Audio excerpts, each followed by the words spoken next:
Travis here, and welcome to my channel, and welcome to this week's reading vlog. So we're officially in March, which means it is the month of the readathons. So in March, I'm doing Phase Out Your TBR, which is my own readathon. I'm doing Realmathon, and I am on Team Creation. I'm doing the Greek Godathon, and I'm on Team Hades. And I'm doing Middle Grade March.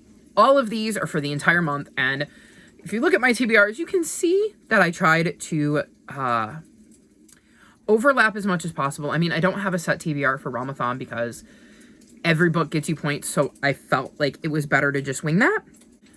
And I obviously have my old friend there with, let me see if I can scooch over here, All of the Wilds, because it wouldn't be a month of Phase 10 if I didn't have Wilds. So again, if you were to line my TBRs up, you would see that I tried as much as I could to have a little bit of crossover there.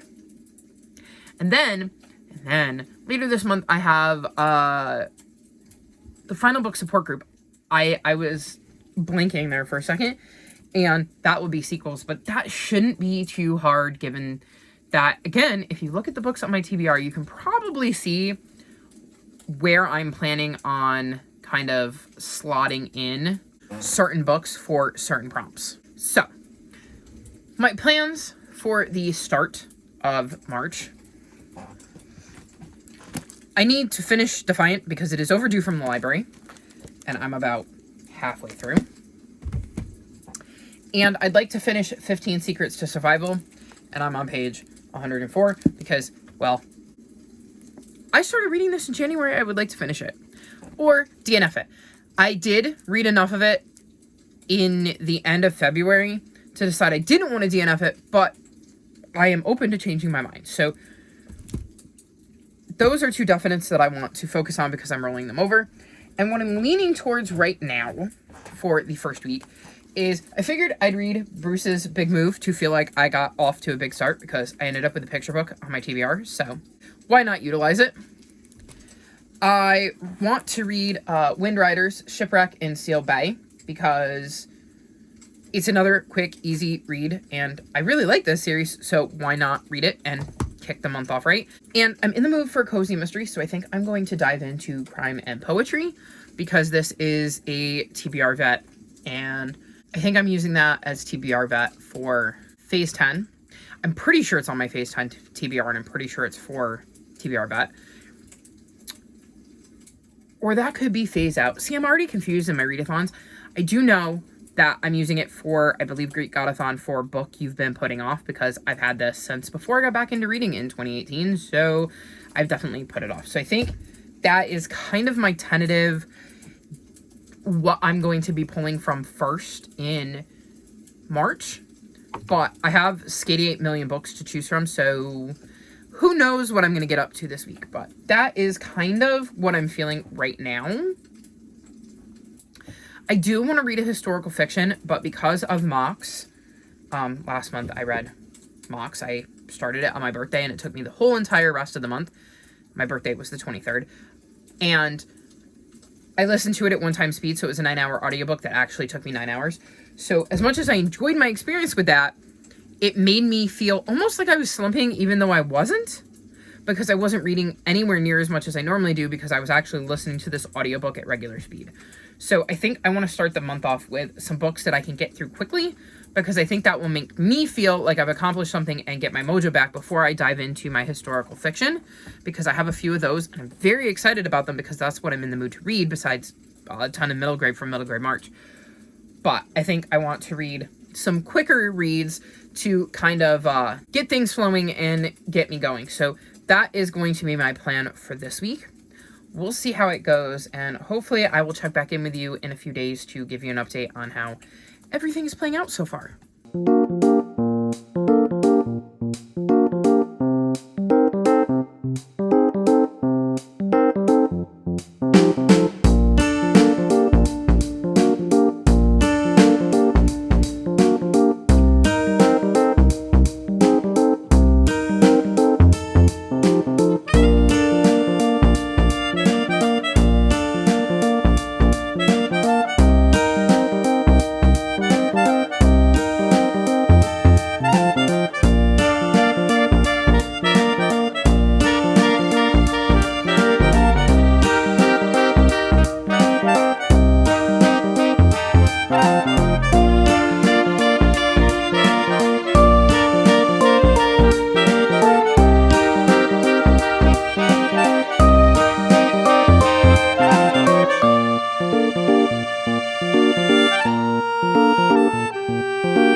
1 in the morning on Tuesday the 5th, and I figured it was about time to check in.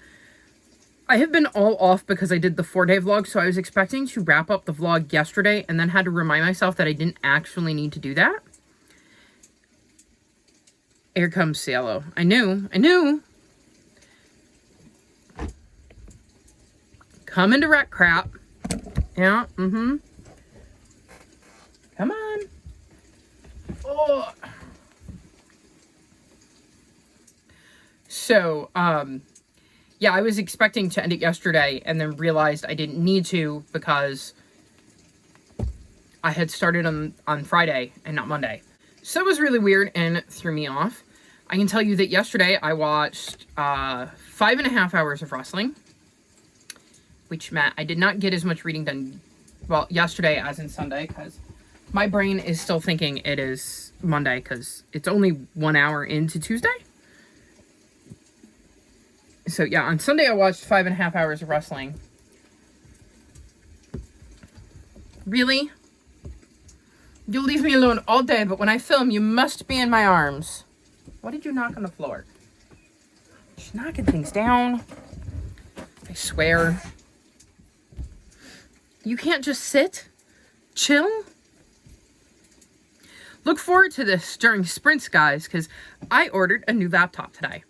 My current laptop has shut off about 6 times, 7 times today, some ridiculous number. And I'm starting to get fed up. It worked perfectly yesterday. No issues yesterday. 5.5 hours of wrestling, which I streamed through my computer. No issues. And then I was watching a post show where I was hearing what some other people thought, got to hear some fan feedback, and it just says, shut off. I managed to get it back on long enough to wrap up what I was doing because I was in the middle of something. But that was incredibly frustrating. And yeah, then it shut off. I'm trying to count. I think it shut off again. And I said, okay, I'll try again later. Let it cool down. And then it let me do a little bit and it shut off again. And then when I tried turning it back on, I went to buy the computer and it shut off again. Then I managed to get on and buy the computer. Then I ate dinner. It allowed me to watch a video while I was eating dinner, but the moment I got done eating, it shut off again. So it has literally just been a battle today trying to get my computer to stay on long enough for me to do pretty much anything. So that's been a complete joy. And like I said, it's Tuesday the 5th. It says my computer should be here the 13th. So I'm hoping that tomorrow my computer will be nice because usually it doesn't have these days back to back. It just has a thing about the day. I know last time it did this, it was trying to update. And as far as I can tell, it wasn't doing that this time. So I'm like, I don't even know. So we're going to see how that goes because I don't really want to be without a computer. Or doing my computer stuff in 5-minute bursts so I can shut it down. Like shut the lid and let it go to sleep so it can cool down so I can do another 5-minute burst. And the worst thing is that a few times it didn't even feel that hot. So, like, I don't know. And it doesn't tell me. There's no, we're going to shut down if you don't know. It just goes. So, there's no saving any progress or doing anything. So, yeah, you're going to have to get used to Cielo because I finally gave up and ordered a new computer. So, that's on its way. And I've done some reading for sure. So, let me run you through what I've done. First up, in March, I finished Bruce's Big Move. I know, just a crazy long book. It took me ages. This follows Bruce, who is the adopted mother to 4 goslings. And in this one, he is moving house. And I gave this 4.5 stars. I think this is my favorite one so far of the 3 in this series I've read. I started reading the series because the first book was challenged and taken out of school because it's a male bear being an adoptive mom to these geese. And of course, you know, they refer to the bear as their mom. Like it is referenced that Bruce is a mom. So of course people were going to be up in arms about it. And it was also challenged under being anti-birth mom. The stupidity, man. So I've been continuing this series because, one, it is a cute picture book series, and two, because it continues to support the author, because I'm assuming that if book 1 got pulled, they're probably not going to be having book 3 without book 1. So I figured it was a good way to continue to support the author and bring attention to his books. His name is Ryan T. Higgins. So if you're looking for a cute picture book to give a little one in your life, this series is pretty awesome. I've really enjoyed seeing Bruce's relationship with the geese develop and the chaos they have created in his life. It's just such a sweet little series, and I look forward to whenever it comes out of my jar again, because I'm kind of saving them from my let's see, it's right up here, TBR Jar of Doom, because it's nice every once in a while to get an easy read. Then I read Shipwreck in Seal Bay, and I gave this 4 stars. We're following, what are their names? Sophia and Max. And their magical boat ends up bringing them to a bay where a boat has run aground and is leaking oil, and it puts the seals there in danger, and they have to rescue the seals. This is a very early middle grade book. Like, we have like big print and pictures. It goes really, really fast, but I really enjoy this series. I gave this one 4 stars. I really enjoy this series. I think it is a good, like I said, early middle grade series. It kicks off reading. It's got some complicated topics, but isn't necessarily too far out of the realm of possibility to understand. Like, I don't know if this is the type of book you give to like a 12-year-old, but an 8-year-old, yeah.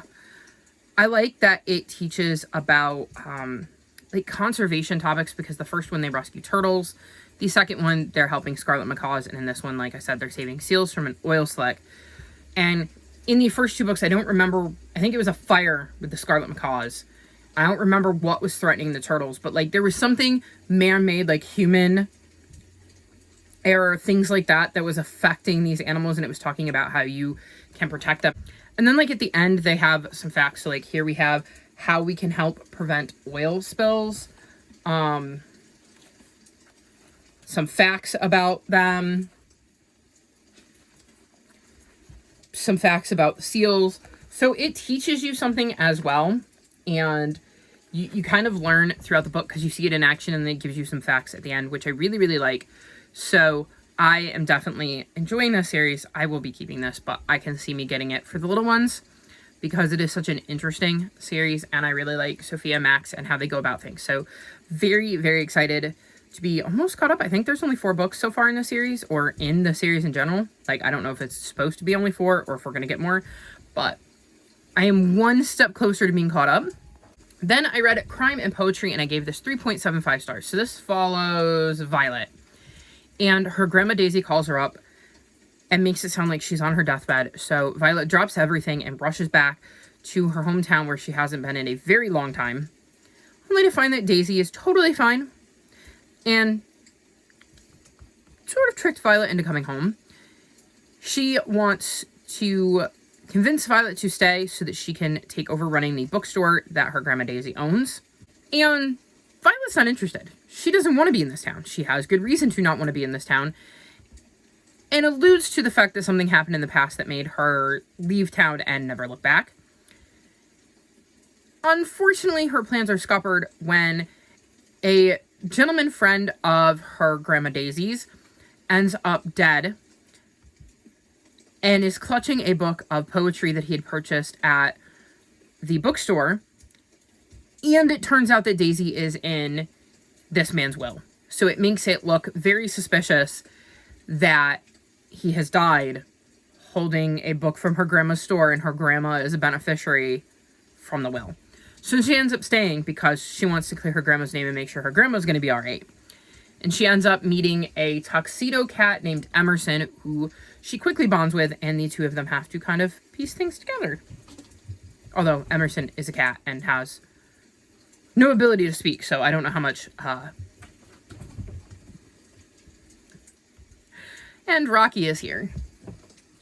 Hi, Rock. What are you doing? Oh, he needs scritches. He needs scritches. I will pop a cute picture I took of him today up here because he was so relaxed and chill. Yes, he's a good boy. He has settled in beautifully. For anybody wondering, he loves being indoors. He just wants one of them to play with them, and they're not interested in being his friend. So he's kind of suffering from a lack of playmate. But we did just get some new toys, so he's got lots of toys to play with, which we're hoping will help with some of the "I'm going to chase you, no I don't care that you're hissing at me" that he's doing, because he hasn't quite cottoned on yet that they don't want to play with him. Bugsy, he just wants to be friend. Oh good, and you've taught him how to sharpen his claws on my chair. That's great. Oh, it's a hoot living with all these guys. Anyways, so we basically get to see Violet reluctantly staying in town to try to help out her grandmother, having this cute little bond with a cat named Emerson, and learning more about her past and how she ended up leaving town in the first place. I thought this was a decent start to the series. I like the magic that is in this book because it says, charming books is where the perfect book tends to fly off the shelf and pick you, and it is admitted to being a magical bookstore right in the description. So the bookstore has magic, and Violet is learning about that in this book, so we're learning about it as well. And I like the setup for the magic of this world. I really liked Grandma Daisy and Violet and their relationship. I liked some of the characters that she met, and I can see how some of them are going to be interesting in books going forward. Because there's some, like, you meet that you like right off the bat, and, you know, like, she's going to be friends with them, and they're going to be probably a big part of the story and probably getting involved in helping her solve mysteries in the future. And then there's some that you don't know whether they're going to be more of a hindrance than a help. So I think it's got some really good bones for this series, and I'm very curious to see what Violet does now that, you know, she is aware of the magic of the store and has kind of broken the ice on coming home. So I definitely will be continuing this series. I think I have it planned to read the next book next month, so we'll see how that goes. Then I read Shouting at the Rain, and I gave this 4.25 stars. This follows Delcy, and Delcy's having a rough summer. She has a friend that normally comes to Cape Cod, I believe that's where she lives, yes. And Brandy is like a summer child, so she's there during the summer. And unfortunately, Brandy makes a new friend and kind of ditches Delcy. She's really missing her mom, who left a long time ago, even though her Gram has done an amazing job raising her, and she has a really strong bond with her Gram.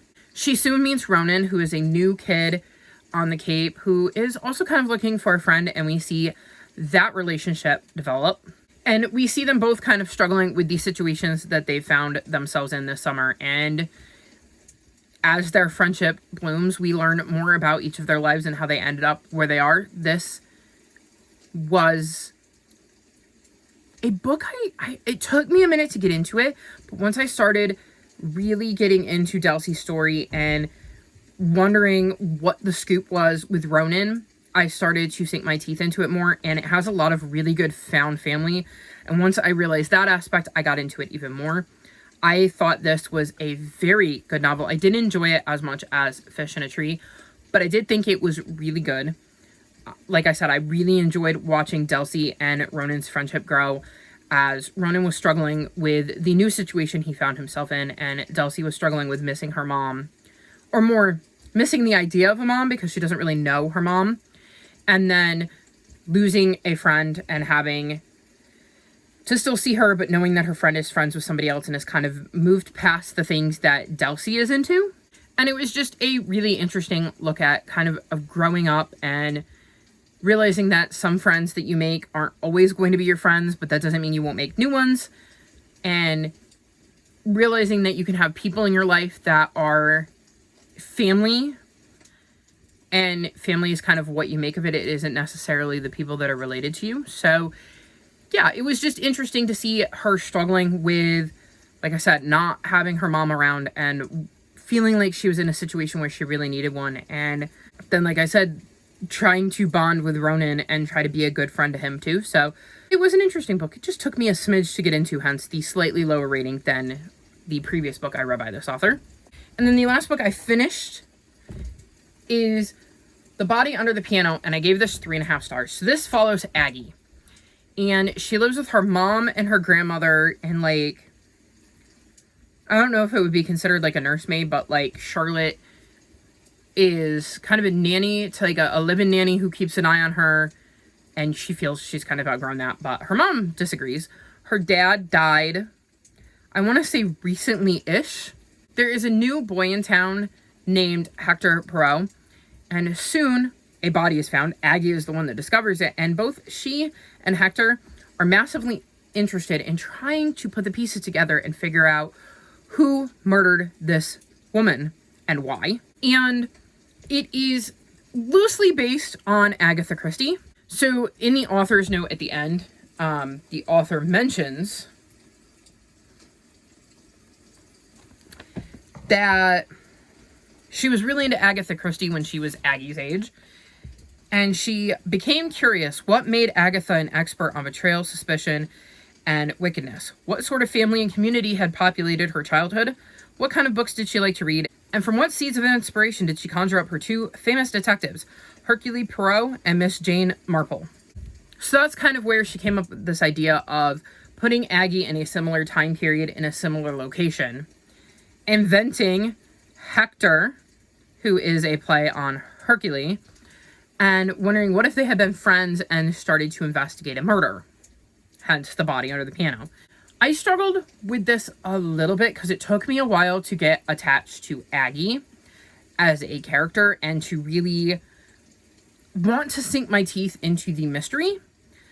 I think it's an interesting premise for a story, and I think it will be interesting to read the other books in the series to see how Aggie kind of grows into trusting her instincts more and honing her sleuthing skills. This reminds me a bit of, oh, I can picture the cover. What is it called? How to Get Away with Myrtle. That's the first book in the series. The Myrtle Hardcastle Mysteries. Because Myrtle is kind of the same way, really into investigating murders.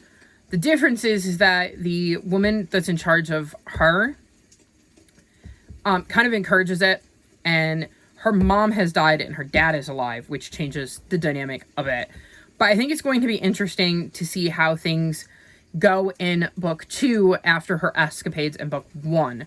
I just prefer Myrtle Hardcastle, and because I was making those connections, I think it brought my enjoyment down of this one a little bit because I've seen it done in a way that I enjoyed better.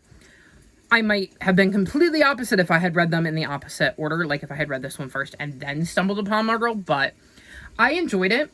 And like I said, I think now that the world has kind of been set up and we understand what's going on, and Hector and Aggie are friends and they've got their first murder under their belts, I think it is going to be interesting to see, like I said, how they hone their skills and where they go from here. So it is definitely a series I plan to continue.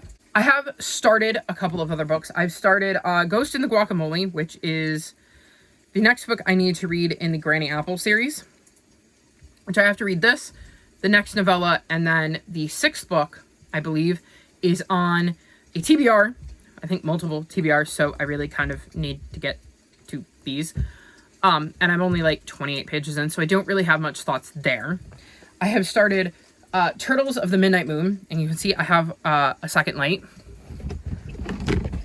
I showed off that I had gotten a book light. Well, I ordered a second one so that when this one is charging, I have this one, and it also will come in handy, like if the power is out, just to have a couple of extra lights around.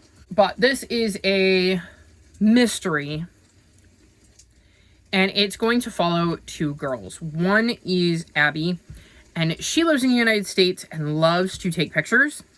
And her father is from Honduras, and he's about to head there on a work trip. And she finally convinces her parents to let her go. So she will be accompanying her father on his work trip to Honduras and getting to see where he was born. And our other one is Barana.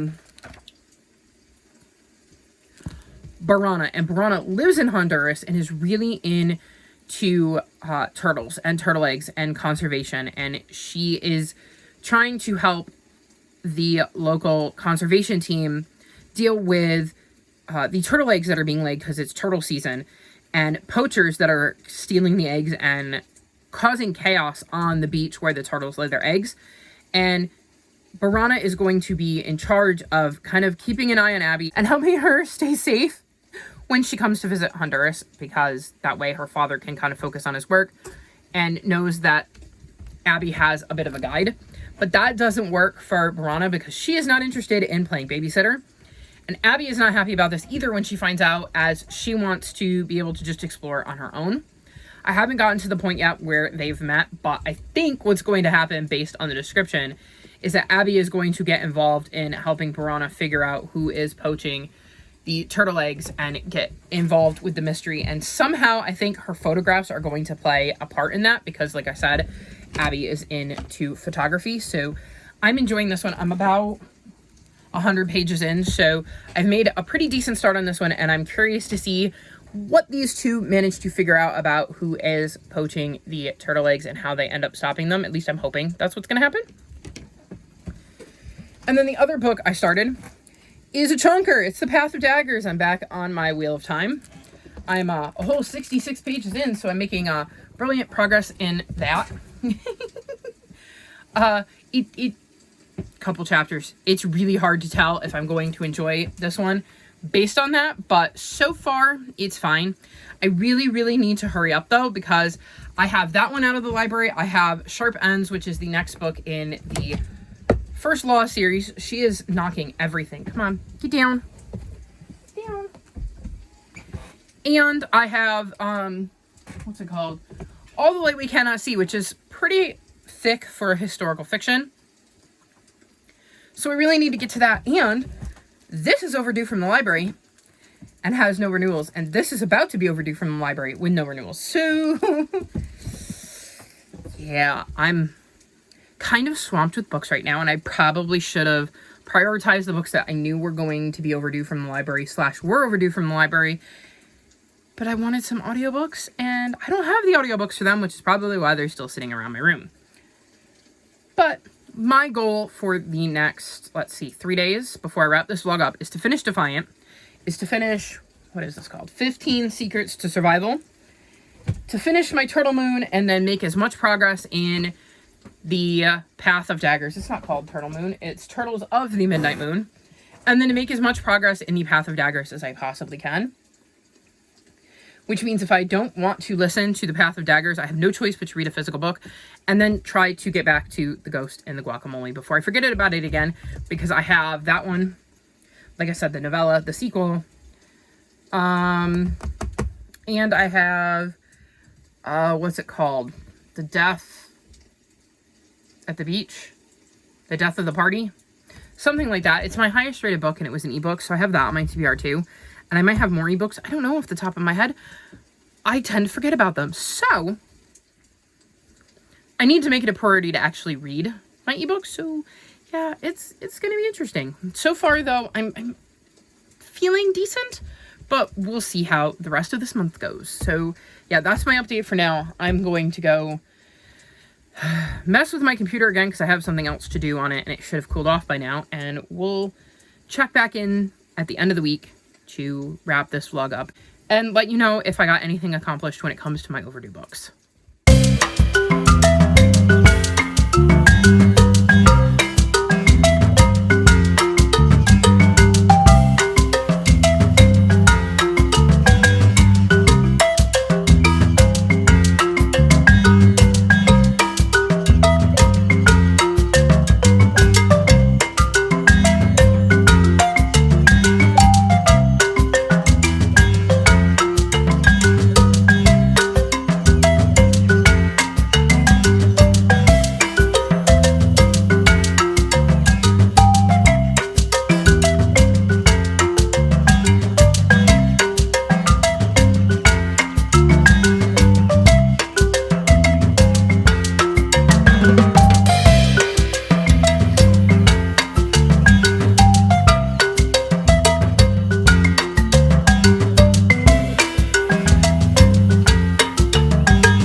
officially the 8th, which means it's time to wrap this vlog up. It has been a very long couple of days.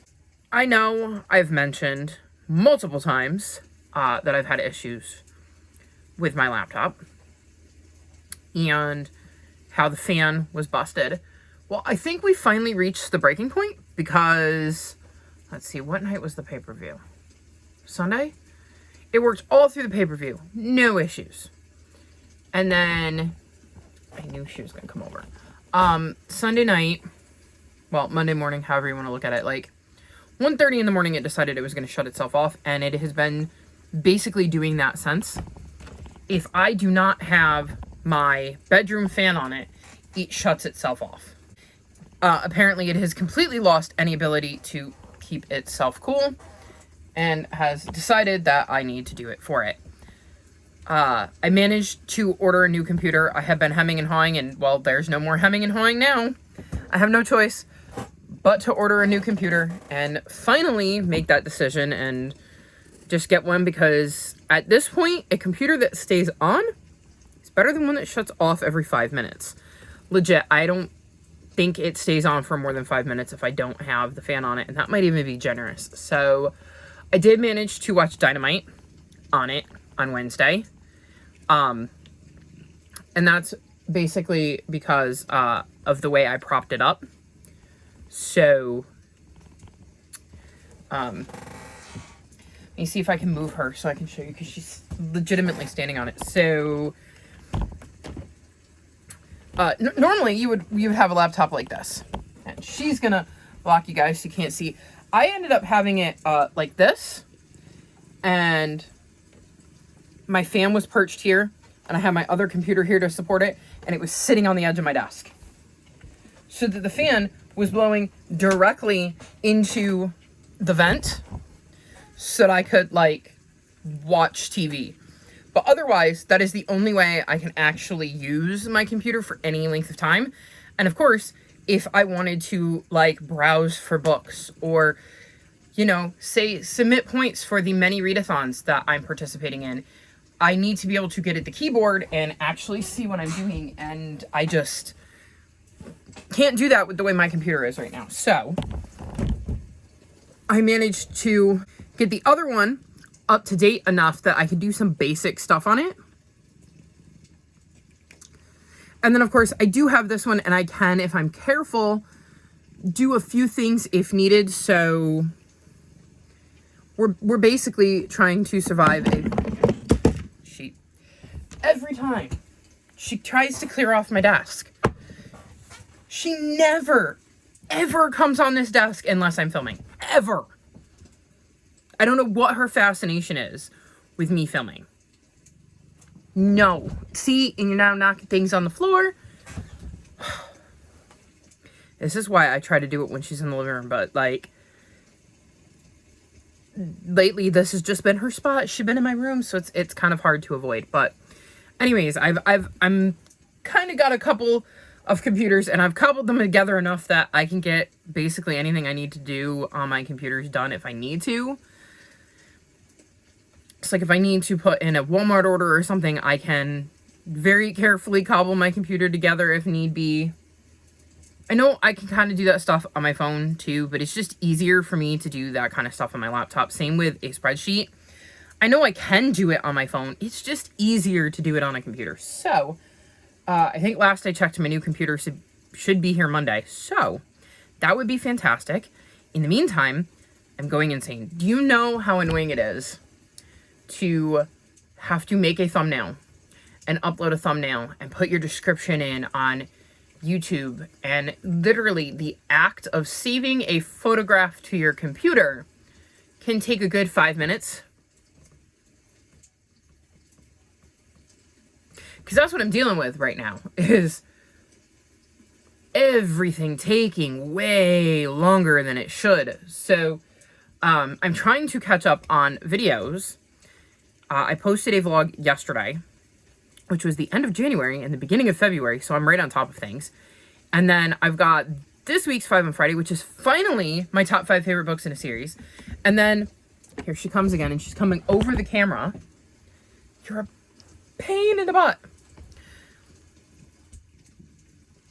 And then I finally got my round 11 5-star prediction vlog uploaded. So I have the 8th and the 15th all set and ready to go. Then I just need to focus on the 22nd and the 29th. And of course, uploading many, many, many vlogs, which I have to edit first and like then waiting for them to upload. But like also not knowing if I'm going to be able to use the computer long enough and get one of them to cooperate long enough to actually like edit it well, not edit it because I do all of the editing on my phone, but like do all of the maintenance I need on my YouTube channel. So like add in the thumbnail, well, create the thumbnail, add in the thumbnail, add in the description. If there's music, add in music. So it's been a long couple days, and y'all, I am so excited to have a new computer coming. I'm so excited to be able to do sprints with you all, and having you all there to maybe cheer me on might actually make me edit faster or read faster, help me kind of keep in the groove and feel a little less alone while doing it, because I've really missed that. Like, I haven't done a lot of reading sprints, but the ones I did do, I really enjoyed because they really made me focus. And I did not spend time scrolling on Twitter because I knew y'all were going to want to hear what I had to say, so I had to have something to talk about. So I was much less likely to get lost on Twitter or playing a game or whatever, getting distracted. So hopefully I will be able to pen that in for maybe later next week if I get my computer and it works how I'm supposed to and I get it all set up, because setting up new computers is so much fun. Of course, if it does happen, knowing me, you'll be seeing this after you already know all of that because I'll have gone live. So yeah. Anywho, reading update, because I have read. The first thing I want to mention is that I'm just shy of 100 pages into, oh god, what is it called? The Ghost in the Guacamole, which is book, I think, 5 in the Granny Apples series. And book 6 is on my TBR, but I have to read book 5.5, like, in between. So I'm making progress on that, so that's good. I'm not enjoying the mystery of this one as much. The Granny Apples series follows Emma, who has the ability to see ghosts. And one of them is her, like, multi-time great-grandmother, Granny Apples. And in this one, she is trying to help this woman who wants to know what to do about this restaurant that she owns with her sister and her mom. It was her family's restaurant, but then her dad died, left it to them, and they have to make a decision, and her sister wants to sell and she doesn't. So she wants to know if Emma can contact her father and find out what the father wants to do. And we're kind of following that, and I'm just not as interested in the mystery aspect of this one as I have been in some of the others. So we'll continue to see how that goes. It may pick up by the end, and I may connect a little bit more. Then I finished Turtles of the Midnight Moon, and I gave this 4.25 stars. So this follows 2 girls. One lives on Honduras. Her name is Barana. And she's really into keeping an eye on the turtles when they lay eggs on the beach. Like, she's just really into trying to protect them. And it is very common in Honduras for this to happen where she lives. Like, this is kind of a big deal. Her family doesn't really understand, but it is something she is very passionate about. And then we have Abby, who ends up accompanying her father on a trip to Honduras. Abby loves to take pictures, and her dad is going to be helping locals there, learning how to set up traps so they don't have to dive as much, and if they do have to dive, how to safely come up and avoid getting the bends. And neither Barana nor Abby really want to have to hang out with each other, even though their parents have kind of set it up so that, you know, Barana will show Abby around the island, because Abby just wants to have some freedom and get to enjoy this place she's never been before, where her father is from, and take some pictures. And Barana just wants to be able to focus on her turtle and not have to babysit some tourist. And they end up coming together because the turtle eggs are going missing. Somebody is taking them, and they end up wanting to solve the mystery of who is going after these eggs and how they're finding them. And I really enjoyed this. It took me a minute to get into it and get attached to the characters.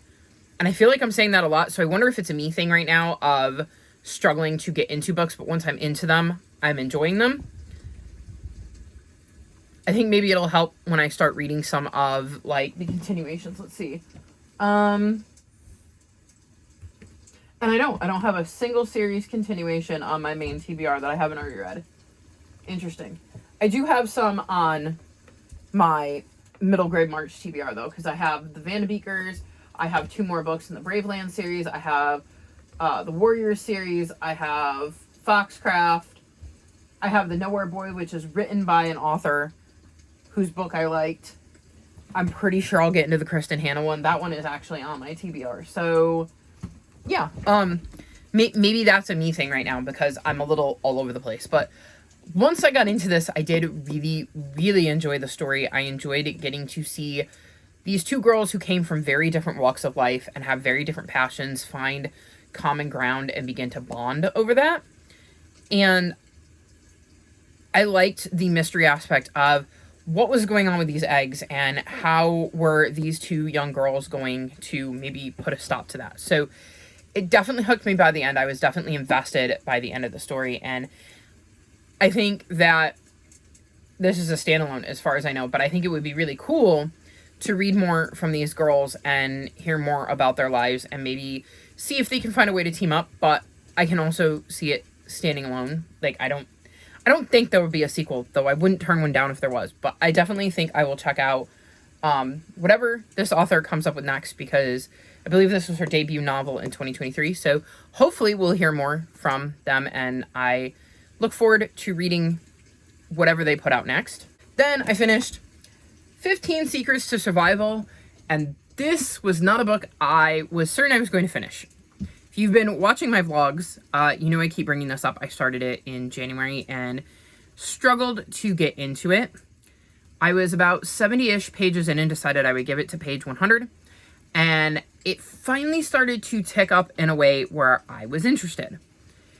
And I still wasn't sold on whether I was going to continue or DNF it. And it managed to keep me hooked, so I did indeed finish it. And I ended up giving it 3.5 stars. It was not my favorite middle grade, but there were definitely things I enjoyed about it. So it follows these 4 kids. Baxter, Abigail, Turner, and Emerson. And they're entered into this, like, school competition thing that is, I believe, part of, like, an extracurricular activity for class. And they're forced to team up in, like, a trivia thing. And their parents refer to them as the get-along gang because their parents are all friends, but they don't really like each other. So when things start not going the way they want to during this competition, they end up fighting. And because the school is monitoring the group chat that they're in, their parents find out that they were not exactly being nice to each other, and they end up getting punished. And to make up this project, because they need to do something for this class, they end up going and staying with Baxter's great uncle in a cabin in the middle of the Montana woods. And he plans a survival course for them, hence the 15 Secrets to Survival. And we see them trying to figure out how to work together to deal with the situation they found themselves in, because it is supposed to teach them how to, you know, work together to face a common goal. And if you're in a survival situation, I mean, you kind of need to work together with the people you're surrounded in to increase your chances of survival. So there were definitely things I enjoyed about it. Like, once we got into the meat and potatoes of, like, the parents have left, the kids are there with their uncle, and they're on their own kind of to figure out what this trip is going to be about, that's when it kind of starts to pick up and gets a little bit more interesting. But it takes, like, a good 100 pages to get to that point, which is why it took me so long to get into. I thought that the survival training that they did was intriguing. I liked seeing how their relationships developed, because they are 4 very, very different kids. And it is interesting seeing how throughout this course they kind of realize the ways in which some of the others' strengths are important to what they're doing. And they start to realize maybe the impact of some of the words they said, because in this situation, it's bringing out sides of them that they didn't know and allowing them to be a little bit more honest. So I think it had a lot of good things in it, but like I said, it was a struggle to get into. And again, could be a me thing. I think I've been a bit off since everything with my gram. So it very much could be a me thing. But I did end up enjoying it, and I don't know that I would be rushing to pick up something by this author, but I also wouldn't say no to it either, because I enjoyed it enough to be open to giving her a chance if there was a book she wrote that sounded interesting. I don't know if I'm doing a good job explaining myself. I feel like my brain's in a bit of chaos, but I hope everything I've said makes sense of like not being able to connect and then having kind of ups and downs of where like I was interested, but then I wasn't. I think it could have been maybe a little bit faster, but in the end, I enjoyed it enough to finish it, which given the way it started is a surprise. So 3.5 stars, and I don't know, maybe you'll enjoy it more than me if you pick it up, because like I said, I'm in a weird bit of headspace and that could just be a me thing. And contributing to that, and the reason why I think it definitely might be a me thing, is I finally finished Defiant. And I gave this 4 stars, and I started this before I started that, the 15 Secrets to Survival. And this is the 4th and final book in the Skyward series, a series I believe I've given all 3 books that I've read 5 stars. This should not have taken me almost 2 months. It really, really shouldn't have. I ended up really enjoying the end of this book. I was 170 pages in when I picked it up yesterday or today, however you want to look at it. Right around 24 hours ago, I picked this up and decided I was going to finish this today because it's overdue from the library. I woke up to an overdue notice this morning, so it's probably a good thing that I decided I was going to focus on this today. And I managed to read the entire back half of the book, and I think it's like 413-ish pages. So I went from 170 to 413 today. So it picked up. Part of why I set it down was because it wasn't a book I was in the mood to read. Another reason why I set it down is I started a few days before I found out my gram died. And this, again, became not the kind of book I wanted to be reading given the headspace that I was in. So I think that's why I definitely think you should cut some slack on the last one. This one, for sure. Because I started both of these in January. So this definitely could be I had this bad thing happen and it really threw off my headspace. So I just didn't connect with the book the way I would have had I been in a different headspace. Because again, I like Spensa. I like this series. I am very invested in the story, and it still took me almost 2 months to read this, and I read all 170 pages, I believe, before I found out about my gram, and then put it down and just had no desire to go back to it, which is very unlike me. So I want to read this at some point in the future, like do a reread when I'm in a different headspace. Because he makes it clear that we're going to be getting another series set in this world. Because at the end, where is it? The last page says, the end of the Skyward series, the universe will continue in Skyward Legacies. So we're going to be getting more in this world, and I can see me maybe doing a reread of the series before I read that series, whenever I'm in the mood to read that series, because I think that might be a good time to kind of reread the first 3 books that I know I loved, and then read this one, and hopefully be, 1, in a better headspace, and 2, have everything be nice and fresh in my head, and be really invested in the story in a way I just can't be because I hadn't read the other 3 recently. So I did end up enjoying this. It made me very emotional at the end. So Brandon Sanderson managed to connect with me by the end and make me emotionally invested in what was happening to the characters. And I like how it wrapped up. I feel like it was a very satisfying ending, and I'm very curious to see where things go next. And yeah, I look forward to seeing the follow-up, and like I said, giving this a reread at some point to kind of give it maybe a fairer shake.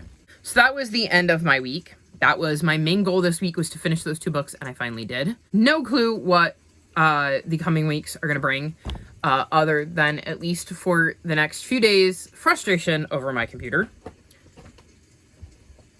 And Porky is playing with a hair tie.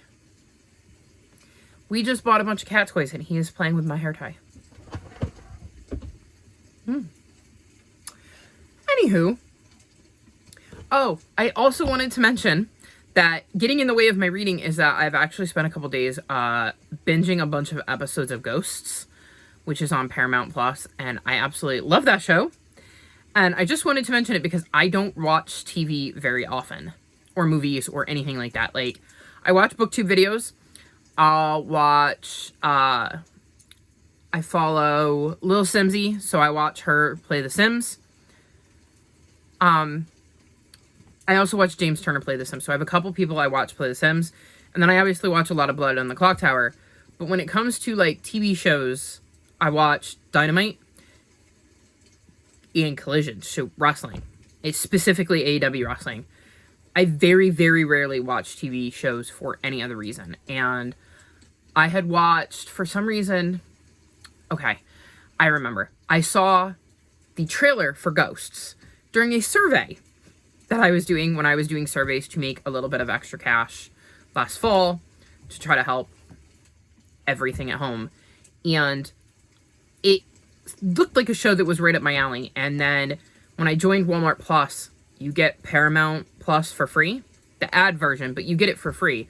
So I decided to check it out since it was on Paramount Plus. And I watched, like, the first 4 episodes, really enjoyed them, then set it down. And then for some reason this week, I watched all the rest of Season 1, and I'm partway through Season 2, and that's a porky. So I'm really, really enjoying this, so, but it also cut into my reading. Oh, I almost forgot.